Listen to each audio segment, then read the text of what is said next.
So racism. Of course, we got to talk about racism, right?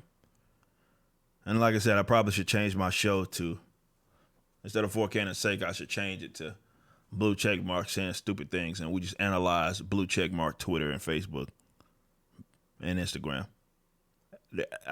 That's a good show idea, because you could fill easily a couple hours worth of material in that, because there's a lot of them saying very stupid things.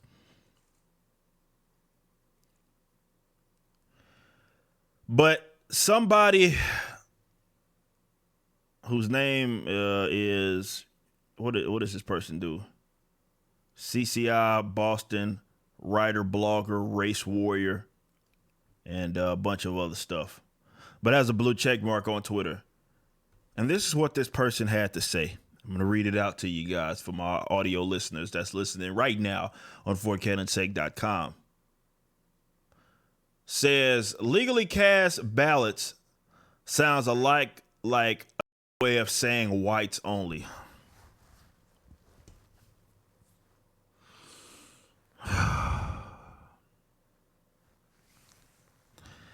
And as I said,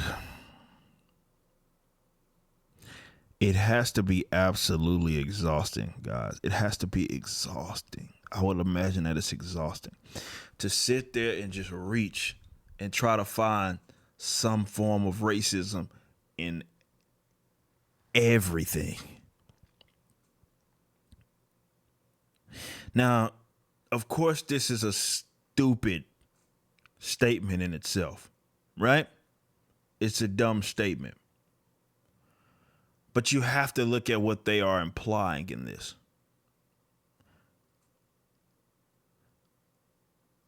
You have to think of what she's implying, and I believe she's black or something like that, if I'm not mistaken. Let's get this. Yeah, she's black. She's black, or at least something. Yeah, she's not white. But she says legally cast ballots sound like a new way of saying whites only. So you're implying that non-whites vote illegally. It's a little insulting, and I say this as a non-voter. It's a little insulting. So you're implying, number one, that I guess illegal voters are not white, or white people, I guess, are the only guys that can figure out how to vote, quote unquote, legally. And if that's what you feel, whatever, that's interesting, to say the least. But more importantly, man, for someone to reach like that, and this is what it is, it's like these guys have gotten so used to this type of bad behavior, or acting like this rather, that they have to find racism in every bit of thing that they do. That's how they act. And that's what it boils down to. Of course, we have my dog in the background, has a lot to say about some things.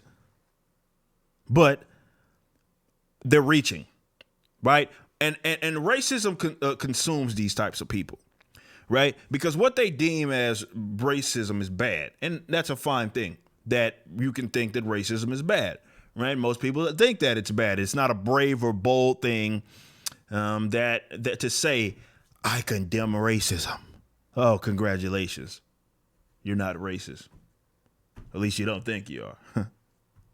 Because I've been called a lot of derogatory names by the anti-racist left.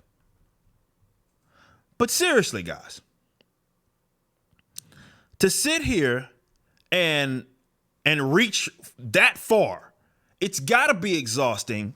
But that's all these types of people have. And because companies, government officials, governments, education, elites, educational workers, academia, have given in to this bogusness, you're going to see more and more and more of it. That's all they have.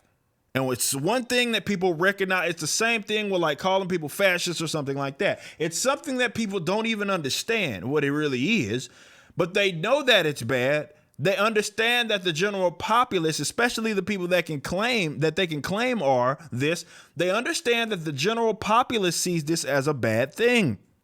So what do they do? What do they do? They try to find fascist racism in everything because you have given them leeway and you've given them power based off of these claims. They found out if they can claim that you are racist, no matter if you are or not, and they don't have to, they can always find these sort of very creative ways to find racism where it's not. But they've known that you will give them some sort of power over your institution, your job, your product, whatever it is. If they can claim that you're racist, and this is why I had long said that you never ever should have given them any sort of leeway. When they were claiming that stuff, when you had 4 or 5 years ago when they created this boogeyman alt-right, right? Alt-right became the boogeyman. I told y'all that was when you had to be like, absolutely not. We are not going to allow you to take a handful of people and make it seem like they're representative of the general populace of America. We're not going to allow you to do it. But that's not what they did.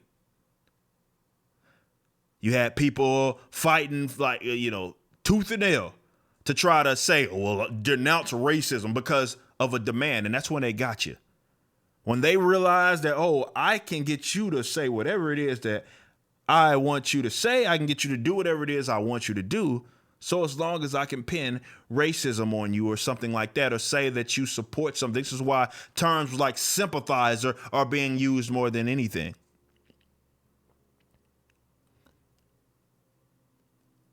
They use those terms because they're like, well, I can't quite claim that you're a Nazi, but I want to.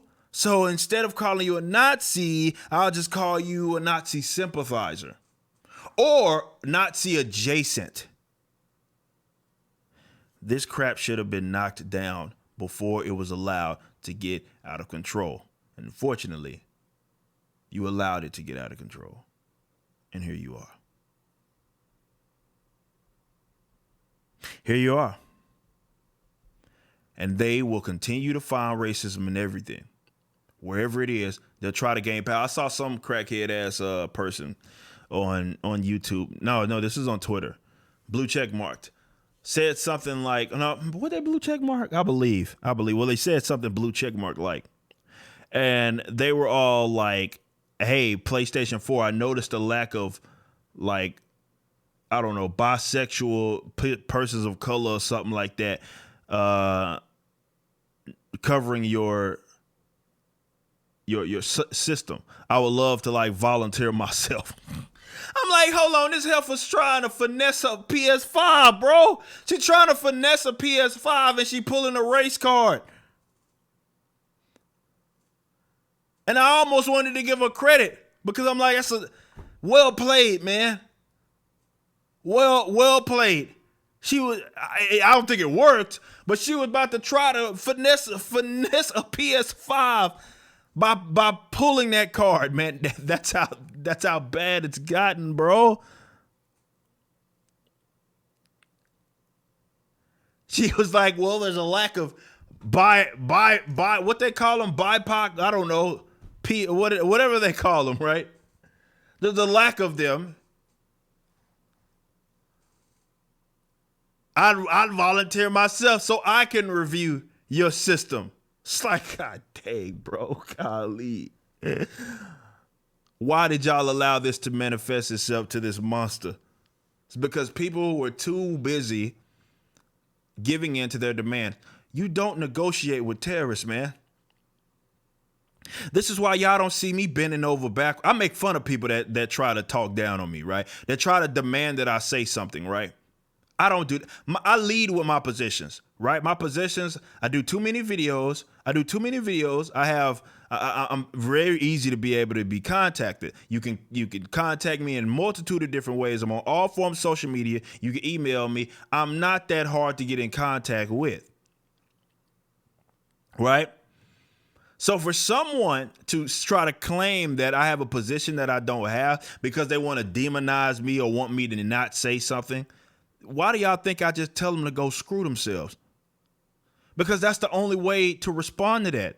I don't give in to their demands. So what, you called me this, and that? I don't care. Show the receipts. Oh, you don't got the receipts?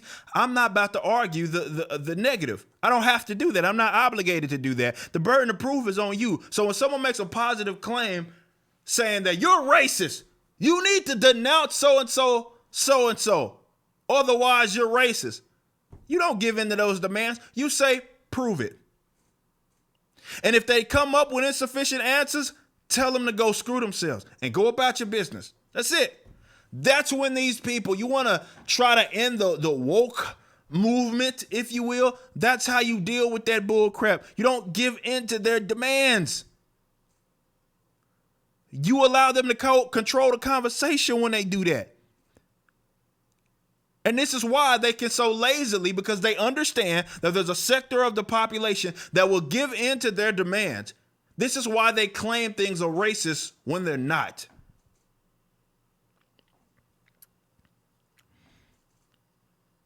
They'll call you whatever it is. They'll claim there's racism here and there because they want to delegitimize you. They want to delegitimize your position. Delegitimize what you're advocating, what you're saying. And so as long as you give in to their demands and stop treating them or you don't treat them like you should be. You take them serious? Don't do that. No, treat them like the buffoons that they are and go about your business. There ain't nothing to talk about. Ain't nothing to talk about. You're making silly claims, and I'm not answering to them, right? Now, if you got some receipts, show me the receipts. If you ain't got the receipts, get the hell up out of my face. Ain't nothing to talk about.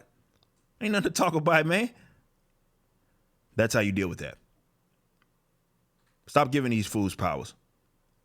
That's why they're allowed to just say whatever they want willy-nilly and basically receive no sort of consequence for their actions. You just watched a clip from my podcast, For Canon's Sake. Catch us live at 12 p.m. throughout the week over at youtube.com/YoungRipper59 and facebook.com/EricJulyTX. If you want to watch the entire video cast after the show is over, be sure to become a member on YouTube or a subscriber on Facebook. Of course, the full audio portion of the podcast is available for free on all major digital platforms, or just visit forcanonsake.com.